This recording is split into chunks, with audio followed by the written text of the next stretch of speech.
menjaga tingkat kesejahteraan masyarakat, antara lain dengan pemberian fasilitas fiskal berupa pajak ditanggung pemerintah. Jadi yang menerima fasilitas DTP pasal 21 ini adalah pegawai tertentu yang bekerja pada pemberi kerja dengan kriteria tertentu. Ya, jadi kita kembali lagi ya, tadi disebutkan di awal ada tentang batasan-batasannya.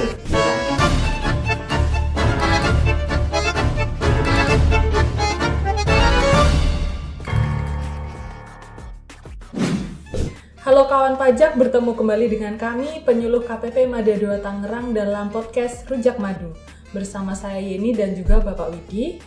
Kali ini kita akan berbincang mengenai aturan terbaru di tahun 2025, yaitu PMK nomor 10 tahun 2025 tentang pajak penghasilan pasal 21 atas penghasilan tertentu yang ditanggung pemerintah dalam rangka stimulus ekonomi tahun anggaran 2025. Sebelum kita berbincang lebih lanjut, apa sih latar belakang dari dikeluarkannya PMK nomor 10 tahun 2025 ini? Ya, jadi PMK 10 tahun 2025 ini memang di latar belakangnya adalah usaha pemerintah untuk menjaga keberlangsungan daya beli masyarakat, dan juga ini sebagai bagian dari fungsi stabilisasi ekonomi dan sosial. Jadi ditetapkan paket stimulus ekonomi sebagai upaya untuk menjaga tingkat kesejahteraan masyarakat, antara lain dengan pemberian fasilitas fiskal berupa pajak ditanggung pemerintah. Mungkin sesuai peraturan yang ada di aturan ini, tentu saja bentuk fasilitasnya adalah PPh pasal 21 ditanggung pemerintah. Betul. Dan juga berlaku dari Januari sampai Desember 2025. Ya. Bisa dijelaskan lebih lanjut mengenai fasilitas ini, pelaksanaannya seperti apa? Ya, jadi fasilitas ini itu adalah insentif PPh pasal 21. Artinya fasilitas ini, insentif ini dibayarkan oleh pemberi kerja secara tunai ke penerima penghasilan. Jadi yang menerima penghasilan di dalam PMK 10 ini disebutkan pegawai tertentu, termasuk dalam hal pegawai tersebut itu menerima tunjangan PPh pasal 21 atau si pemberi kerjanya menanggung PPh pasal 21-nya. Jadi memang sudah ditentukan ya siapa aja yang menerima, dan juga pemberi kerjanya juga ditentukan juga siapa aja ya. Jadi tidak semuanya ya, tidak ada semua kriteria menerima PMK 10 tahun 2000 ya, berhak memanfaatkan insentif PPh pasal 21 sebagaimana diatur di PMK 10 tahun 2025. Ada kriteria tertentu gitu ya. Betul. Kemudian siapa saja yang dapat diberikan fasilitas DTP ini? Jadi kita berbicara mengenai si penerima penghasilannya, nah si pegawai. Nah itu kriterianya seperti apa yang dapat diberikan? Jadi yang menerima fasilitas DTP pasal 21 ini adalah pegawai tertentu yang bekerja pada pemberi kerja dengan kriteria tertentu, baik itu pegawai tetap maupun pegawai tidak tetap.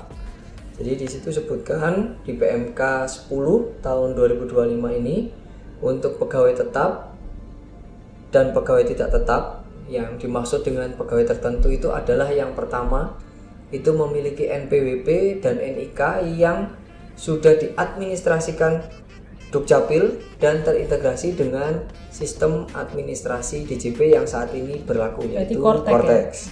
Kemudian yang kedua, memiliki penghasilan yang tetap dan teratur pada masa Januari atau masa mulai bekerja itu tidak lebih dari 10 juta rupiah setiap bulan untuk pegawai tetap. Sedangkan untuk pegawai tidak tetap ada kriteria lanjutannya, jadi upah rata-ratanya satu hari itu tidak lebih dari 500.000, ataupun kalau dia dibayarkan secara mingguan ataupun bulanan tetap tidak lebih dari 10 juta. Lalu yang terakhir itu tidak menerima fasilitas PPh pasal 21 lainnya, misalnya PPh pasal 21 DTP terkait IKN misalnya. Ya, kalau tadi disebutkan, kalau kita tadi berbicara mengenai pegawainya ya. Ya. Kemudian tadi juga disebutkan bahwa adalah pegawai tertentu yang bekerja pada pemberi kerja dengan kriteria tertentu. Nah, pemberi kerja kriteria tertentu itu bisa dijabarkan dulu, Pak Widi.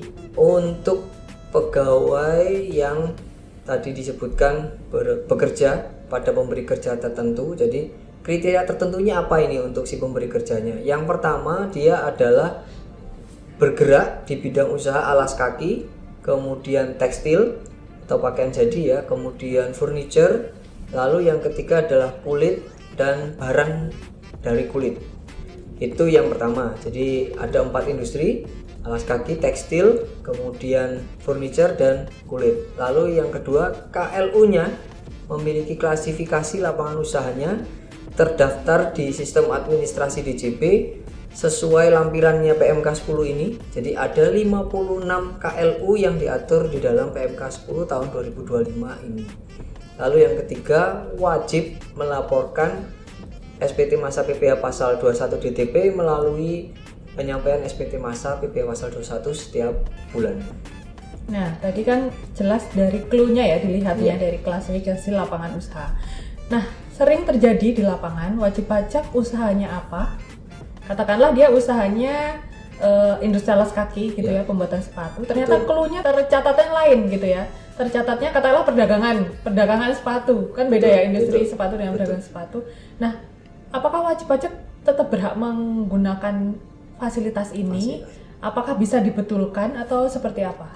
Ya, jadi kalau wajib pajak memang bidang usahanya seharusnya melakukan usaha yang tadi disebutkan termasuk di dalam kriteria tertentu, tapi KLU-nya salah atau tidak sesuai, wajib pajak dapat melakukan perubahan atau perbaikan atas KLU tersebut. Jadi seandainya memang nyata-nyata dia adalah industri alas kaki, bukan hanya pedagang ya, jadi melakukan proses dari mentah ke jadi, berarti dia industri alas kaki dan KLU-nya ada, itu berarti harus dilakukan perbaikan, kemudian baru dia bisa memanfaatkan fasilitas DTP ini.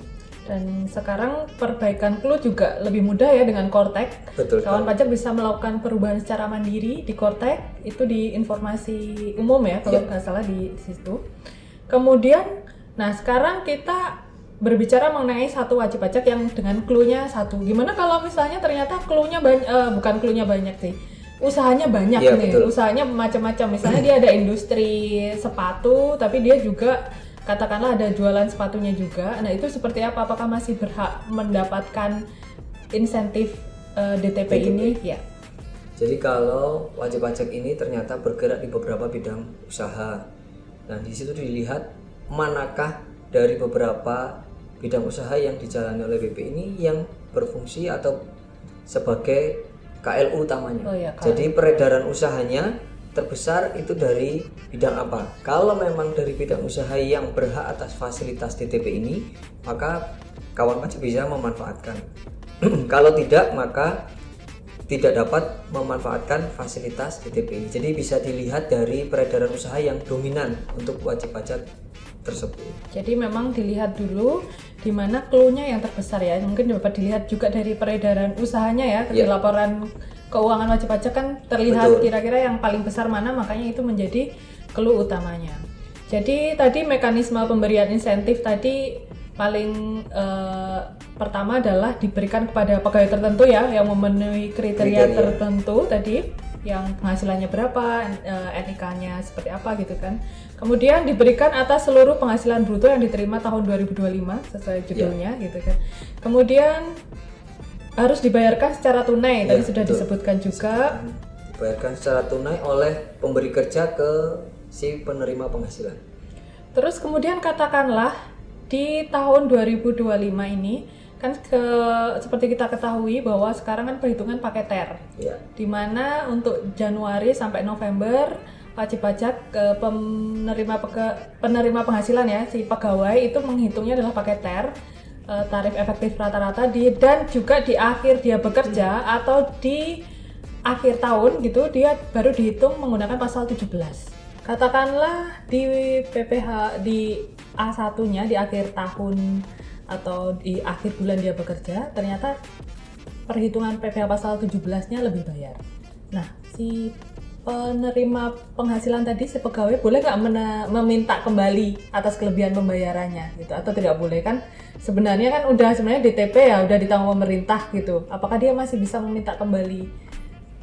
kelebihan PPh pasal pembayarannya. 21-nya. Ya, jadi untuk PPh pasal 21 atas DTP ini memang betul yang disebutkan tadi bahwasannya ketika menggunakan penghitungan TER di akhir tahun atau di akhir masa bekerjanya ada perhitungan dengan DP pasal 17, kemudian ketahuan kalau ternyata lebih bayar statusnya. Kalau lebih bayar statusnya seperti apakah, maka wajib pajak tersebut tidak berhak untuk meminta pengembalian. Jadi atas lebih bayarnya tidak dapat dikembalikan dan juga tidak dapat dikompensasikan.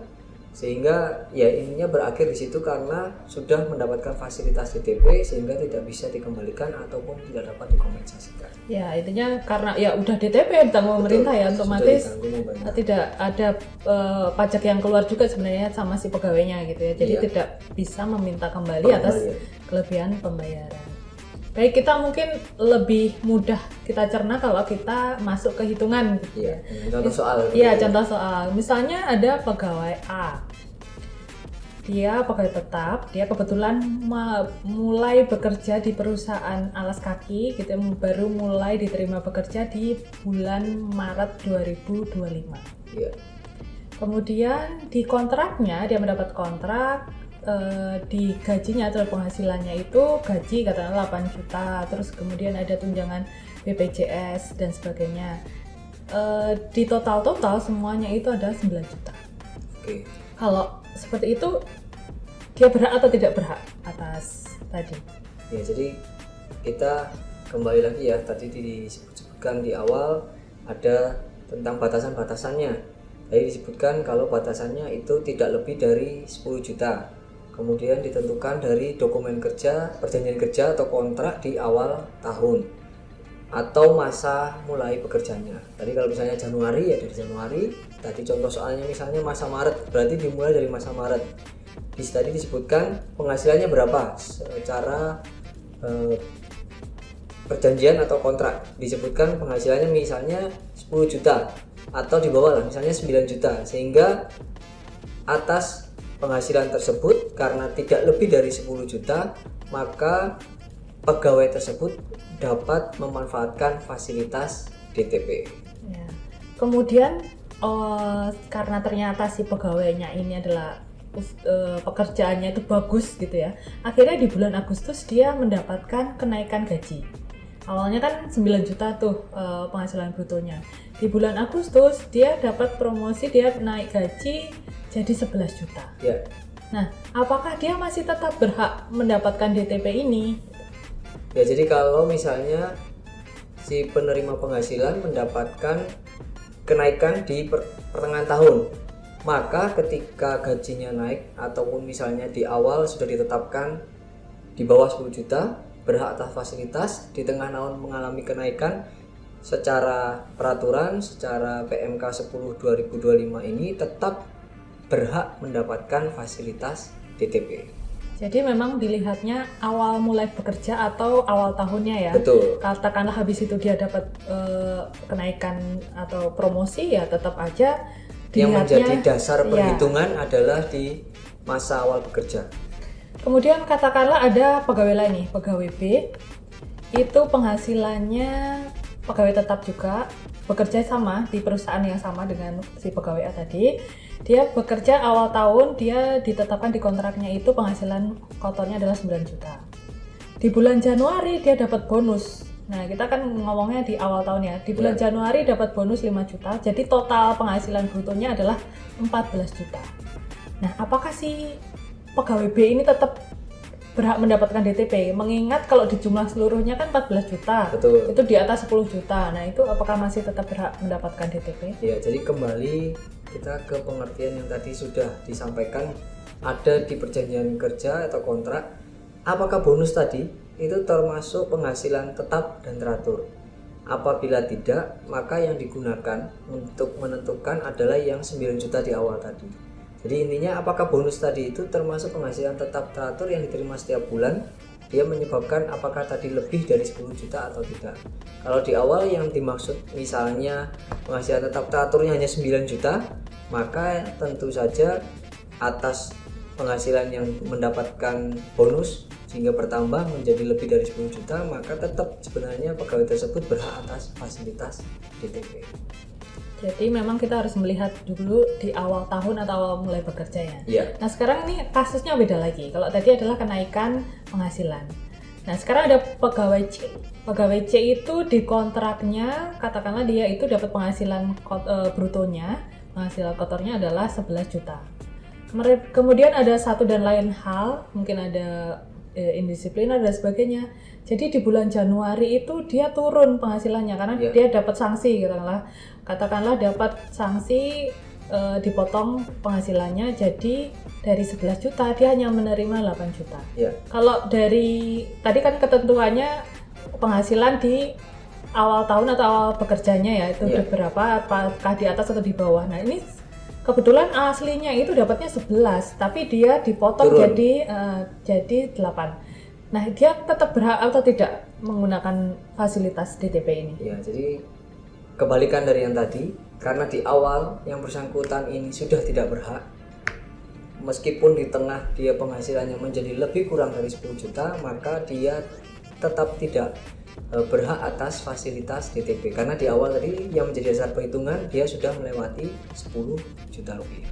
Ya, jadi memang perhitungannya kita harus melihat lagi ya, apakah intinya di kontraknya mungkin ya, kontraknya harus dijelaskan dengan jelas. Jadi nanti pembuktiannya ke DJP itu dari kontraknya itu menyebutkan penghasilan per bulan yang tetap itu apa aja, di situ mungkin ada ya. Jadi kalau misalnya otomatis aslinya itu di atas 10 ya nggak dapat gitu ya berarti ya. Betul. Kalau di bawah ya baru bisa memanfaatkan fasilitas ini. Betul. Kemudian kita kembali lagi ke mungkin administrasinya ya, karena semua DJP ini salah satunya kan lapornya harus tertib, harus benar gitu ya, nggak hanya sekedar menghitung tapi lapornya juga harus ada. Nah, untuk dapat memanfaatkan ini, kalau dulu kan di COVID itu wajib pajak untuk dapat memanfaatkan, si pemberi kerja harus mendaftarkan terlebih dahulu fasilitas ini.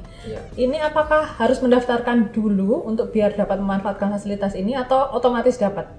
Iya, jadi ini berbeda dengan ketika insentif di awal-awal, misalnya ada pandemi COVID dulu, wajib pajak harus mengajukan surat permohonan untuk menggunakan fasilitas ini. Untuk PMK 10 tahun 2025 ini wajib pajak tidak perlu mendaftarkan diri atau mengajukan permohonan ataupun yang lainnya. Dia hanya perlu melaporkan SPT masa PPh pasal 21-nya dengan membuat bukti potongnya, dituliskan atau dipilih fasilitas DTP. Nah, mungkin untuk yang pegawai tidak tetap perlu ditambahkan juga nanti misalnya di kolom referensinya dokumennya adalah PMK 10 tahun 2025. Jadi mungkin paling gampangnya kewajiban pemberi kerja itu tidak perlu lagi mendaftarkan lagi ya, tapi cukup membayarkan secara tunai kepada pegawainya gitu ya. Jadi atas seharusnya dipotong pajaknya langsung diberikan ke pegawainya. Jadi otomatis si pegawai yang dapat memanfaatkan fasilitas ini akan mendapat penghasilan utuh gitu ya, tanpa potongan pajak. Kemudian juga tetap harus membuat bukti potong berarti ya? Iya, tetap harus membuat bukti potong dan memberikannya. Memilih fasilitas DTP dan memberikan referensi untuk yang dokumen referensi PMK 10 tahun 2025. Nah, kalau tadi awalnya untuk dapat memanfaatkan fasilitas, kemudian untuk laporan, apakah harus laporannya dengan laporan khusus? Kalau dulu di COVID kan juga khusus ya, untuk laporannya harus ada di menu berbeda dengan SPT PPh pasal 21. Untuk fasilitas yang kali ini, apakah laporannya itu menggunakan menu khusus atau bisa gabung di SPT PPh pasal 21? Ya, jadi memang disebutkan wajib pajak itu cukup melaporkan di SPT masa PPh pasal 21-nya. Jadi bukti potongnya dibuat, kemudian dipilih fasilitas DTP, dan kemudian tidak perlu ada pelaporan seperti halnya yang lainnya, tetapi perlu diingat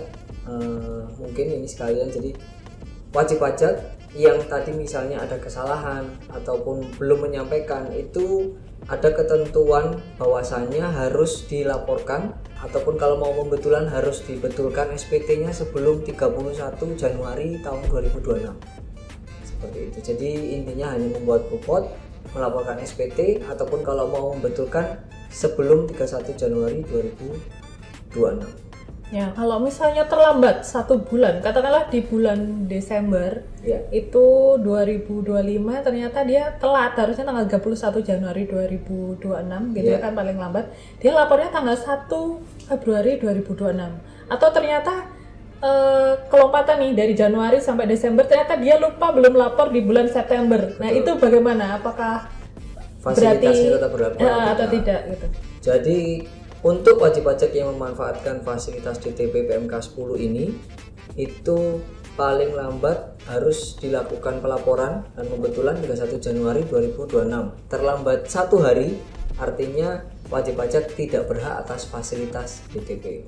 Nah, kalau tadi disebutkan ada contoh kasus terlupa melaporkan satu masa, maka tentunya wajib pajak juga tidak berhak atas fasilitas DTP ini. Jadi kalaupun lupa satu masa itu udah menghapus kewajiban yang tadi ya, haknya untuk fasilitas ini hilang DTP semua. Jadi otomatis nanti akan ditagih ya sama DJP kemungkinan. Betul. Karena ternyata nggak berhak ya, mau nggak mau pasti harus ada pajak yang harus dibayarkan. Jadi jangan sampai telat atau jangan sampai lupa lapor gitu ya. Betul. Sampai tanggal 31 Januari 2026. Sebenarnya sudah cukup panjang ya ini pelaporannya. Iya, diberikan keleluasaan waktu seandainya wajib pajak perlu melakukan juga pembetulan seperti itu.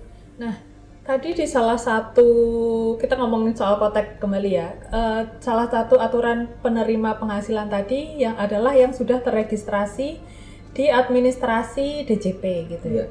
Nah, kalau misalnya ada wajib pajak, karena kita tahu ya untuk dapat NIK diaktifkan menjadi NPWP tentu saja si penerima penghasilan tersebut memenuhi tadi syarat objektif dan subjektifnya ya, salah satunya misalnya penghasilannya di atas PTKP dan sebagainya. Kemudian kita kembali lagi di aturan penerima penghasilan tadi ya, salah satu yang bisa berhak menerima fasilitas DTP adalah memiliki NPWP atau NIK yang diadministrasikan Dukcapil dan terintegrasi dengan sistem administrasi DJP. Seperti kita ketahui bahwa Kortek ini kan hal yang baru ya, untuk wajib pajak juga. Banyak NPWP yang sebenarnya sudah bisa akses DJP online dan sebagainya, ternyata masih belum bisa direkam di Kortek karena mungkin belum si penerima penghasilan tadi belum mengaktifkan Korteknya gitu ya. Jadi atau katakanlah belum terregistrasi di Kortek. Sehingga tidak bisa membuat bukti potong yang ada namanya NPWP-nya tadi, masih pakai NPWP tampungan. Sehingga waktu itu mungkin di bulan Januari katakanlah namanya belum muncul. Sedangkan di salah satu tadi mungkin sudah disebutkan sama syaratnya adalah namanya harus ada di SPT masa PPh 21. Nah, itu gimana biar mengatasi bahwa nama itu biar muncul di SPT PPh pasal 21 di bukti potongnya? Iya, betul. Jadi intinya tadi disebutkan namanya harus ada di daftar. Jadi betul sekali. Jadi saat membuat SPT dipastikan nama wajib pajak yang menerima penghasilan itu ada di dalam lampiran SPT tersebut. Untuk pegawai tetap itu ada di lampiran L1A, namanya harus ada di situ. Kemudian untuk pegawai tidak tetap ada di lampiran L3. Nama pegawainya itu harus tercantum di situ. Nah, tadi disebutkan kalau wajib pajak misalnya belum registrasi di Kortex, maka NPWP-nya biasanya tertulis misalnya 99 sekian seperti itu. Nah, wajib pajak harus melakukan pembetulan. Sebelum melakukan pembetulan, maka pemberi kerja wajib mendorong si pegawainya untuk namanya terregistrasi secara sistem di Kortex. Kalau belum valid di Dukcapil pun juga harus dilakukan validitas terlebih dahulu. Intinya setelah dilakukan validasi di Dukcapil, kemudian registrasi di Kortex, wajib pajak wajib melakukan pembetulan, kemudian SPT masanya juga dibetulkan. Jadi bukan hanya bukti potongnya dibetulkan, tapi SPT masanya juga dibetulkan, baru nanti namanya muncul di lampiran L1A dan L3, baru dia bisa memanfaatkan fasilitas DTP. Ya, jadi memang mau si penerima penghasilan harus mengaktifkan Korteknya ya. Betul. Untuk dapat memanfaatkan fasilitas DTP ini. Baik kan pajak, dapat kita simpulkan bahwa di tahun 2025 terdapat fasilitas terbaru yaitu PPh pasal 21 ditanggung pemerintah yang dapat dimanfaatkan oleh pegawai tertentu yang bekerja pada pemberi kerja dengan kriteria tertentu, meliputi pegawai tetap dan pegawai tidak tetap, Untuk klasifikasi lapangan usahanya dapat dilihat di PMK 10 tahun 2025. Dan juga kawan pajak, wajib pajak pemberi kerja diingatkan untuk jangan lupa melaporkan SPT PPh pasal 21 dari Januari sampai Desember 2025-nya tanpa ada yang terlewat gitu ya, terlewat. Itu paling lambat tanggal 31 Januari 2026. Iya, betul. Demikian dapat kami sampaikan di podcast kali ini. Sampai jumpa di podcast selanjutnya.